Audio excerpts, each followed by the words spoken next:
Casey. It's great to be with you again. My name is John, and I'm going to be leading the podcast today. Matt's a little bit under the weather, and I have with me Carrie Pierce, who's our office manager, and Jeremy Allen, who's our pastor of operations today. And we're going to talk a little bit about the content, continuing the conversation from our messages past Sunday, which was the solution for the challenge of hurry. And as we talked about the dilemma of hurry and then talked about the solutions, we wandered into this place of facing the reality that to experience the life Jesus had, we have to adopt the practices of Jesus. And so the question is, how do we do that? And I introduced this concept called the rule of life. And so we're going to talk a little bit around that whole arena. So to get us started this morning, I'd just like to ask the question of Jeremy and Carrie and myself. So what has been your personal experience as you have tried to implement some form of spiritual habits, spiritual practices, devotions, quiet time? Just take a minute and kind of each one of you share what your personal experience has been around those. You want to get us started, Jeremy?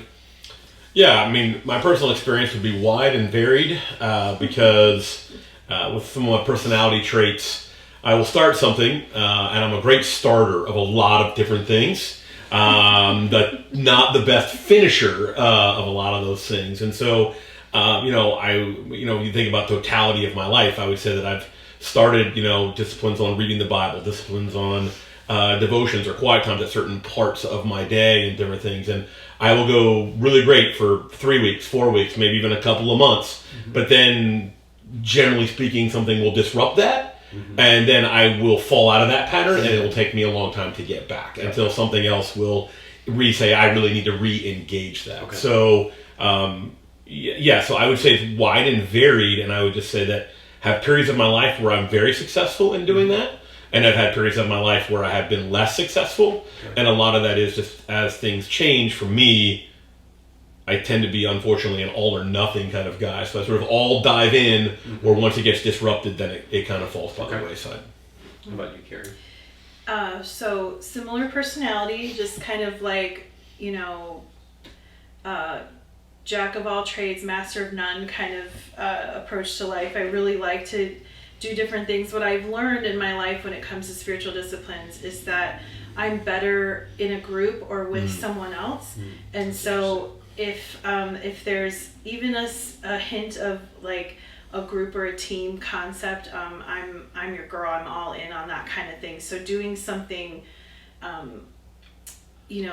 with someone else has always been a way to success for me, because hearing other people's perspectives on that gives me a chance to kind of understand the material more or scripture more, or just want to be in the presence of people who are doing things that are like what I do. And I agree. I've started things, stopped things, have seasons in my life where things work and things don't.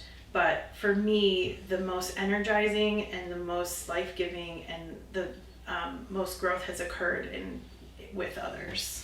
Did you just do something like in the season of Lent? Yes. Talk about that, what you just did. So I have a group of ladies, and we were in a group together for a long time, and we still get together every couple weeks, every month, and have breakfast together and check in with one another. And one of the things we did through the Lenten season was listen to the same podcast every day. And that podcast was just 10 minutes, and it was a scripture and a song and a prayer time around the life of Jesus during that season of Lent and leading up to Holy Week. And it was very meaningful for us as a group to just send a text after we'd listened to it and say, this really touched me today, and I grew here, and I really appreciated this or that, and I didn't realize I needed to hear that, or I've been listening to that song on repeat for a couple of days. It was really special to me. So just having that connection and that touchstone with each other through that season was very meaningful. Yeah, that's a great example of implementing exactly what you said. Mm-hmm. So thanks for sharing that. Mm-hmm. I will be very different than Jeremy and Carrie. I'm very structured and I stick with things. But part of what I've discovered is I need variety too. I found that whatever the habits or practices that I engage in, about every 2 to 3 years, I have to change them. Mm-hmm. And so whatever my reading practice is, after a period of a couple of years, it needs to change. Whatever my prayer practice is, So there's a season for it, and then there's a change. And again, mine would be wide and varied. It was about 30 years ago I read a book by Dallas Willard called The Spirit of the Disciplines. And in that book, he explains and lays out these various types of spiritual practices. It was my first exposure beyond just Bible reading and prayer. I'd never considered anything before that. So that really launched me into a long season of, that's continued to this day, of engaging in various practices that have taken place in my life. And as well, like Carrie said and Jeremy said, doing them with other people from time to time. I'm in a season right now where I'm walking through something with some other individuals, and that's also very rewarding and life-giving to me as well.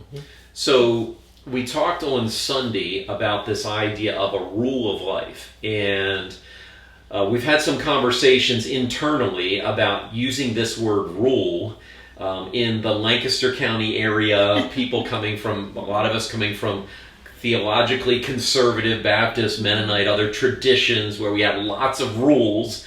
And so I'm just curious, what is your internal reaction when you hear the word rule, Jeremy?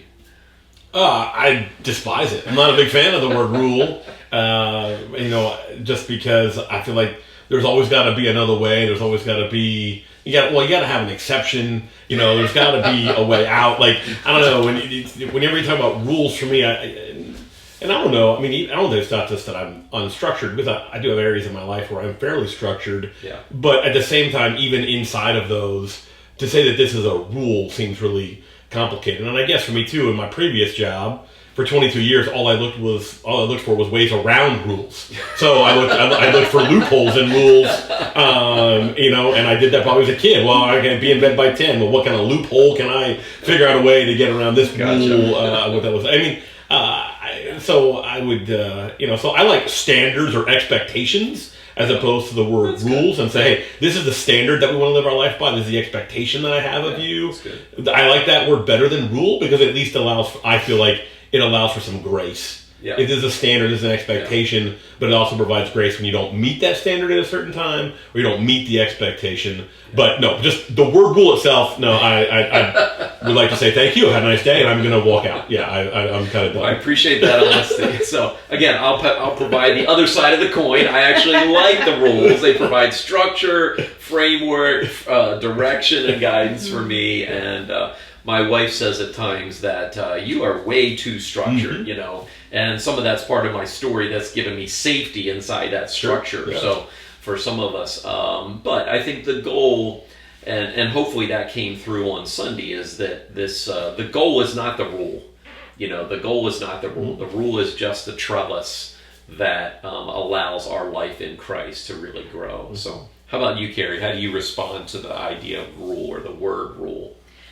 Well, I don't like it for me, but as a mom and a friend and a daughter and a wife, I like it for them. I do. I like to implement them. I don't like to follow them as much. That's good. Kind of land where Jeremy's at in that. But again, I think what you said, Jeremy, like the spirit of the law as opposed to the letter, right. And that has served me well, and it has, been a problem too. It just depends on what it is. And so as I've grown in as a person and grown up and gotten older, I can see where you can kind of see it coming, where like this rule is really there for a reason and it's important, and where it's like, I don't really have to stop at the stop sign because I'm turning right and it's okay. So, don't follow that, but I'm just saying, like, there's a flow and a flex there that I feel around the rules, and when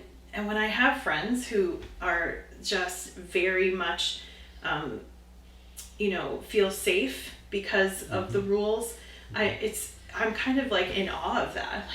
I'm like, wow, that boundary for you is very important, and I want to respect that too and understand that, but also know that it is a guideline and something we can use in our life as a framework, like you said, and not necessarily like, I don't love the rules, but I understand why they're there. Yeah.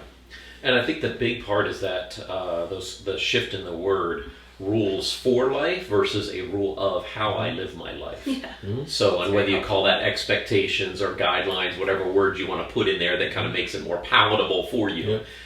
This is a framework for how I want to live my life, because I want to live my life the way Jesus lived his life, and it really helps us to reframe it away from the way I want to live my life. So, so we gave everyone a rule of life worksheet, and we handed those out, and there's 4 buckets on there: prayer, rest, relationships, and work. And I encouraged everyone to just start off really simply, 1 or 2 areas in there, and not a generic statement like, I want to be a better spouse, or I want to spend more time in my devotions, but something specific in each of these areas. And the reason only 1 or 2 is because I think it's important to build consistency before we expand. And, like you said, Jeremy, you're kind of all or nothing. So I would suspect you would like to fill the box up and feel the need to fill the box up. But I'm encouraging to exercise restraint. Just put 1 or 2 areas there. And then sit with that and refer to this on a regular basis. And part of what I've discovered, I've been doing a rule of life for probably about 5 or 6 years now, and every year I redo this. Sometimes I redo it when the season of my life changes, because when the season of life changes, the rules have to change. Again, it's not supposed to keep you stuck in a box forever. At the end of the year, I can look at this and say, wow, I was able to accomplish some of these things. And some areas that were challenges, I've grown in them because I had a trellis that guided me to grow. And so it's really a guide for growth for us. So I'd like for each of us to share just 1 in each of these areas. And again, it could be something that you're already doing. It doesn't have to be 5 new things. It could be one that you're already doing that you found to be very productive in your relationship with Jesus. So Carrie, you want to get us started off on this one? Which one did you pick? And tell us a little bit about it. Yeah, the thing that comes to mind that has shifted in my life recently is in the relationships bucket. And my husband Michael and I, we're in a season where, busyness and a lot of work hours on his part had led us to this place where we get in bed a little later than I'd like, and we're tired, and then we'd have a conversation, and the conversation wouldn't exactly go well, and then he would just go off into his slumber, and I would lay awake ruminating over what was just said. And I was frustrated by that because I was up later and I didn't like the angst of having that be a part of our life. And so I asked him if we could start walking together in the evenings now that it's lighter out later and it's warmer. And so we take about 45 minutes in the evening and we walk, and then we actually don't say a whole lot in the first half of that walk, but the conversation starts to flow a little bit later in that walk. That's interesting. And then we don't feel the need to hash something out right at bedtime where my heart rate goes up and I get, my stomach hurts a little bit. So that's been helpful. And we try to do that 5 out of the 7 days a week if we can. For that, we go 2 miles, and that could be 35 minutes. It could be 45 minutes. It depends on the dog and the pace and, if we stop and say hi to a neighbor. So that's what we've been doing more recently. No, that's a great relationship one. Jeremy, how about you? Which one did you identify? So yeah, mine would be in the prayer bucket, and it really came out of when we first started the year, out of the 21 days of prayer and fasting, and just thinking about that. And so, and that sort of has been something that kind of stuck with me. And so the change for me was seasons of life where we are. I'm in the car a lot, especially in the evenings, afternoons, running kids to places or going to see them at various places. And so I just felt like God was saying, hey, I want you to try to use this time a little bit more effectively and, in some other, spiritual disciplines. And so I try to take at least one time a day where I know that I have a 15 or 20 minute trip. So not an hour-long trip or 2 hour long or something like that, but sort of that 15 to 30, 35 minutes somewhere in there where I have a trip.